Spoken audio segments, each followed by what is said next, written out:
Thank you, Sean. And it really gives me great pleasure this evening to start the discussion around, as Sean has said, been watching all of the coverage during the week, a lot of discussion around the reflective piece, what's happened in the past, etc. Sean has given me instructions that I'm here to cheer you up and actually to tell you what the future looks like for Ireland. So it gives me great pleasure to, as I say, start that discussion on behalf of the three panellists here this evening. I wanted to just get a couple of things straight before I start my piece, which is, first of all, is that in my experience at least, Ireland is an export-driven nation and an export-driven economy. It is and it always will be that way. And that any new national vision and strategy has got to have designed into it ways where Ireland, whether you're running a small, medium or large business in Ireland, can capitalise on global opportunities that are out there for Irish companies in the international markets. I'm going to talk a little bit about that tonight. So that's one piece. The second piece is that this recession is going to end. And there's been a lot of discussion in the media around the infamous green shoots and where they're going to come from. I think there are a lot of people looking for those green shoots in the conventional places, as I would see it.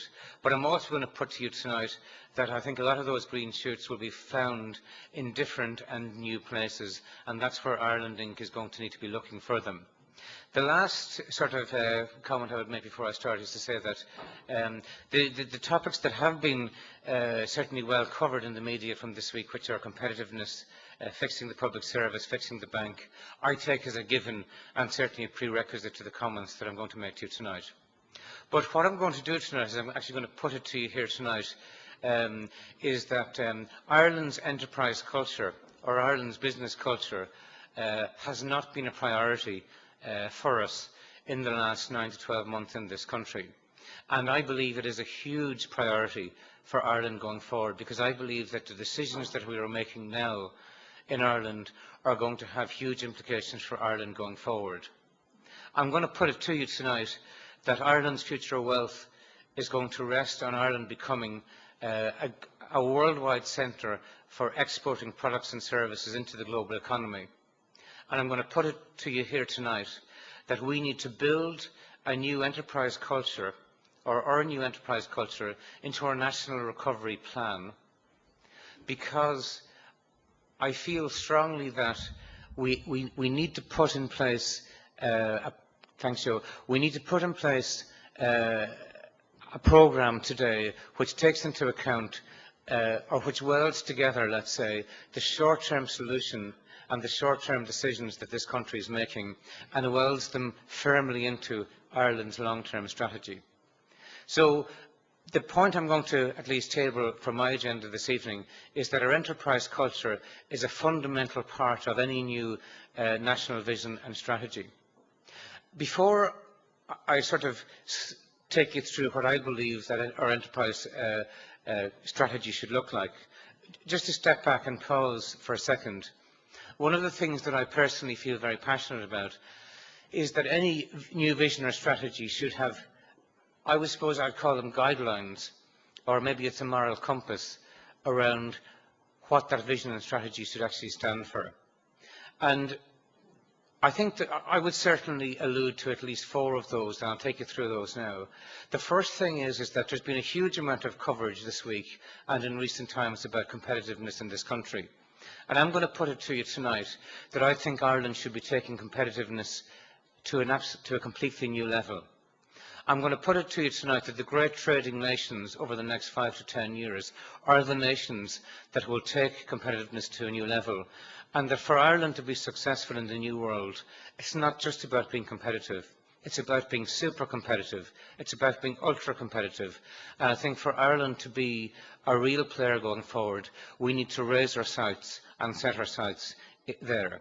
That would be the first guideline I would lay down. The second guideline I would lay down from my vision is that excellence has always been a hallmark of Ireland. That's one of the reasons why companies like HP and our peer companies, Microsoft, Intel, I know you heard from Jim O'Hara earlier in the week, Google, etc. That's why we located here. And I think that brand Ireland, as I see it, has got to be defined in the future as being excellent in every area that we compete. And Brand Ireland has got to be held up on the international stage as a brand that has a zero tolerance policy when it comes to corporate governance. And my guideline here would be that never again should this nation put itself into a place where it's going to be defined by the action of any single sector going forward. And that would be a huge guideline for me in my strategy and vision going forward. The next guideline I would lay down is around innovation. For me, innovation in this country is a business. And for me, innovation in this country is everybody's business. Ireland needs to be innovating from agriculture to the arts, from technology to farming to fishing, from humanities to healthcare. We need to broaden the brush and we need to widen the net around the whole area of innovation. Because once again, I think we have looked on innovation as being very much a high-tech and very much a science and technology play. And again, part of the discussion tonight I will raise with you is that I think it's a much broader play than that. And the last sort of guideline I would put down for a new vision and strategy for Ireland is that Ireland doesn't just have to be in Europe, but Ireland has to be at the absolute epicentre of Europe in everything that we do going forward. So I guess to sum up that piece of it, I would say that we're really going to need to be much more ambitious and much more daring in our thinking about Ireland Inc. going forward if we're actually going to take Ireland to a completely new level. And that's where I think my strategy and my vision for Ireland starts. Now, I said a little bit earlier to you that, that our future wealth will rest upon Ireland becoming a global centre for the export of products and services into the international market. And I said that because I can stand here and tell you that that will create what I would call sustainable jobs in this country. And for me, that is one of the holy grails of our economic recovery. So my strategy would have four pieces to it. And the first piece would be how this country builds large organisations, enterprises as I would call them, or multinationals out of Ireland. I'm going to say here tonight, I don't think we have a good track record in that space as a nation.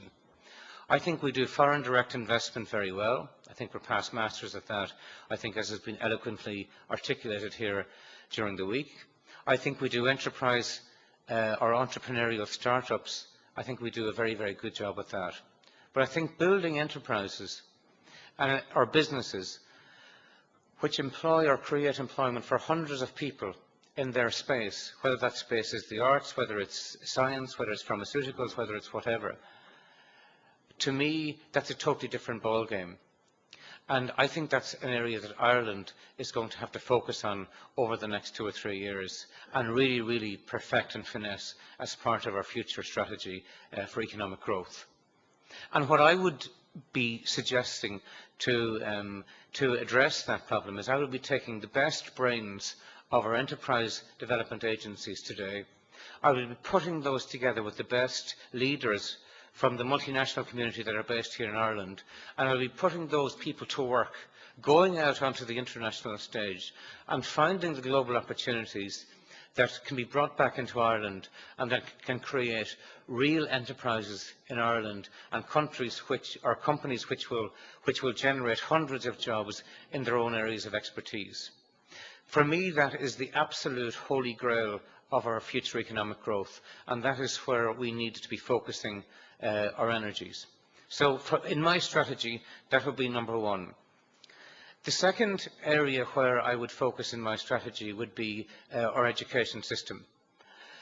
I would be building an education system in this country which fosters widespread IT literacy. And the reason I would do that is because that guarantees the future employability of the future graduates from that system. So as a matter of urgency, I would be investing heavily in our primary and secondary education systems. And I would be looking to divert funding from other state agencies to make sure that that can happen. We have always held ourselves up and always held our education system up as being the gold standard and has been the reason why, again, multinational companies, as part of that trademark of excellence that Ireland stands for, and one of the reasons why companies, again, like HP came and established here. And we're going to have to invest in that system at the ground floor if we're going to guarantee the future employability of our children that are coming out of that system going forward. And I say to you here tonight that that investment starts at primary school level.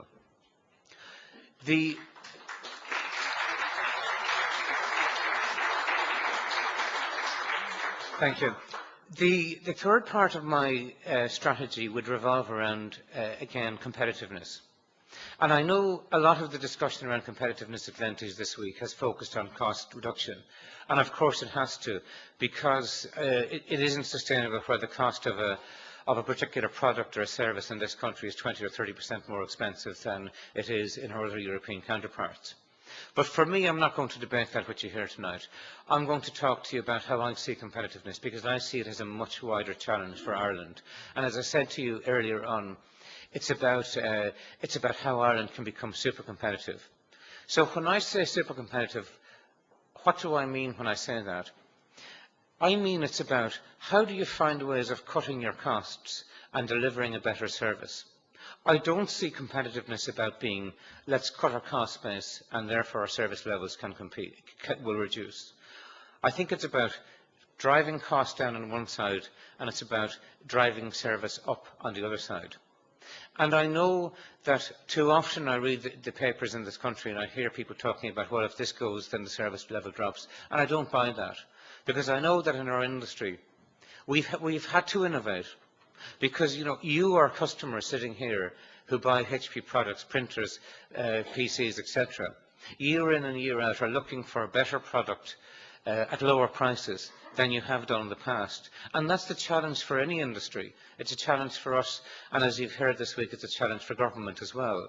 So competitiveness to me is about innovating and finding ways of thinking smart, of doing things differently, or maybe not doing things at all, about buying things in a different way. But it's about finding ways of delivering the services that we currently have got used to as citizens in this country, but for a lower cost. If I look at my own industry again, I look at areas where the majority of the products that we sell in this country simply didn't exist 2 years ago. And that is the rate of change, where we're looking at 12 and 18-month cycles for product development. For us to keep pace with that, it requires a huge amount of innovation within the company. And today we have people who are innovating in HP, and I'm sure in Intel and in Google and in Microsoft, who are looking at where is the world going to be in the next 2 or 3 years. And the focus of those individuals is to again find ways of delivering to you, our customers, and the citizens of this country, better services at lower cost. And for me, that's the essence of being super competitive. The other way I look at being super competitiveness is to say, for me, it's about building an affordable Ireland. And building an affordable Ireland by having open minds when it comes to rationalisation. And there's again been a lot of discussion this week about the whole area of rationalisation. And I don't know whether I've heard open minds in the debate. I don't know whether I've heard defensive positions. But to be super competitive, we're going to have to open our minds when it comes to rationalisation. We're also going to have to open our minds when it comes to investment. Because competitiveness is not just about cutting costs. Competitiveness is about investing in areas that are going to lead to national growth. And again, I don't hear a lot of people talking about investment. For me, you've got to invest, you've got to de-invest, and I think we're all sort of aware of that. You've got to de-invest in certain areas, but you've also got to invest in other key areas. And my last comment on competitiveness in this country is that people talk about public service reform. I call it, this is what we're talking about in my speak, if you like, it's a transformation programme. The best way to deliver a transformation programme is to deliver it as a shared vision. It's to deliver it as a vision that everybody in this country will buy off on. And it's about bringing people with you to deliver that vision. And that, in my experience, is the most effective way to deliver a transformation. And I think that's the approach that we should be taking when we talk about transformation in our public services. And I would probably say, with one additional comment to that, is that there are some terrific people working in the Irish public service, and I think if they're given the freedom and if they're given the expertise, and I think some of that expertise and rationalisation, I know it's already been mentioned, may have to come from the private sector, but I would see that that expertise coming from the private sector would complement the skills that exist within the great public sector that we have to help the process and to drive that shared vision of transformation. And if we truly want to drive a public sector transformation in this country, then they're the sort of principles we need to work around. So for me, competitiveness is a baseline. It's the start of a journey. It's not the end of a journey. And for Ireland to be a player, I think we've got to start opening our minds and, as I say, looking at how we innovate in the public service, looking at how we rationalise, looking at where we invest and how we invest, and looking most importantly about doing this and pulling this off as a shared vision and as something that as a nation we'll do together, not as something we'll do because there are sort of vested interests on both sides of a debate. That's what I want to say about competitiveness. The last part of the strategy, and it's last but not least, certainly from my personal perspective, is I will be looking at our industrial infrastructure in this country. I will be taking a view as government that unless any investment in this country, in the infrastructure of this country, in the national infrastructure of this country, unless any investment in our national infrastructure is going to give either Irish business or Ireland Inc. a competitive advantage in the global economy, I would be asking, why are we doing that? Okay? And because what I would love to see, and what companies like HP are working with sort of Irish companies and bringing them onto the international stage, is Irish companies who are going to ride the wave and actually be the beneficiaries of what's happening out there in the global economy, and as I said, being providers of goods and services into that state. So rather than try and justify that to you, let me just share with you some of my own personal views on it. I think the information age is everybody's business. I think that it touches everybody in this room, it touches everybody's family, and it certainly is one of the most important movements that's happening across the globe currently. And I would see that, for me, the biggest trend in the whole information age is the area of personalisation. If I had stood here 5 years ago and said to you that I would see Irish children watching television on PCs, you would have dismissed me as a fantasist. But actually it's happening. As recently as a couple of weeks ago, I noticed my 9-year-old daughter watching TV on a PC, and I asked her why she was doing it. And her answer was very simple: Dad, because I can watch the programmes that I want to watch when I have time to watch them in my own time. And I think if you watched how the world is changing to the eyes of the younger generation, you'll see why it's important for Ireland to be at centre point in that wave. If I had said to you 5 years ago that we would stop going on holidays and bringing our family photographs to the chemist or to wherever to get developed, and that in 5 years' time you would be able to buy something that cost a couple of euros, and you would actually be able to put a couple of hundred photographs on it, that you would be able to edit and print those to a higher quality and a higher standard than we were getting then, you would have dismissed me as a fantasist. But I bet you everybody in the room is doing that at the moment. And the only thing I would say about that is I hope you're all doing it on a HP printer. But if I look forward, that personalisation trend is going to continue. If I look at social networks, I don't think social networks are a fad. Social networks have fundamentally changed the marketing and advertising business globally. And for me, social networks will be one of the most important ways that consumers will be influenced over the next 3 to 5 years in this country. And again, I want Ireland to ride that wave. And I'll give you another example. Recently, I was, through a combination of business and holiday, I was actually out of the country. But as part of my preparation for the Glenties event here this evening, I found myself going on every couple of days the Irish Time website, the RTE website, the Irish Independent website, just to keep abreast of what was happening, etc. But I guarantee you, and I'm going to give you this idea, and it's my idea, but I'm going to give it to you for free here tonight.